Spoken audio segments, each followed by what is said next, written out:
bienvenue pour cette actualité présentée par Montonnet et Montonnaise, ton mascotte préférée.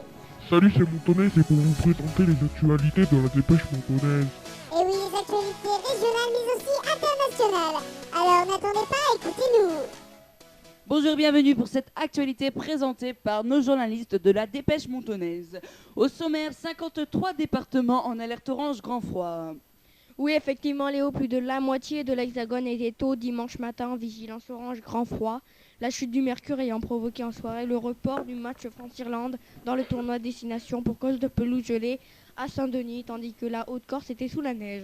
La vague de froid qui a fait 14 morts en France depuis une dizaine de jours et continue de sévir dans 53 départements placés en vigilance orange grand froid devrait durer jusqu'au moins lundi 13h selon Météo France, qu'il est juste toutefois moins intense qu'en 1985.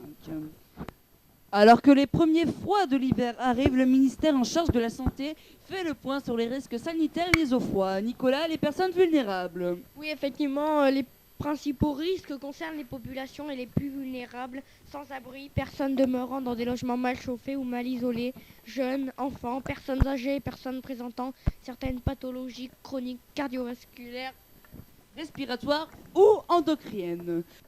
Enquête: Whitney Houston serait-elle morte noyée dans sa baignoire? La chanteuse souffrait de graves problèmes de toxicomanie, mais aucune drogue n'aurait été retrouvée dans sa chambre d'hôtel. On ignore toujours dimanche matin la cause officielle du décès de Whitney Houston, survenu samedi soir dans un hôtel de Beverly Hills. Toutefois, le site américain TMZ, généralement bien informé, faisait état dimanche matin d'une possible mort par noyade de la chanteuse dans sa baignoire. Aucune drogue et aucun médicament n'auraient été retrouvés dans la chambre de la diva, selon le site internet. Pour l'heure, les seules informations officielles émanant de la police de Beverly Hills, à 15h55, 1h55 dimanche à Paris, Whitney Houston aurait été déclarée morte au Beverly Hilton Hotel où elle séjournait, a déclaré le lieutenant Mark Rosen.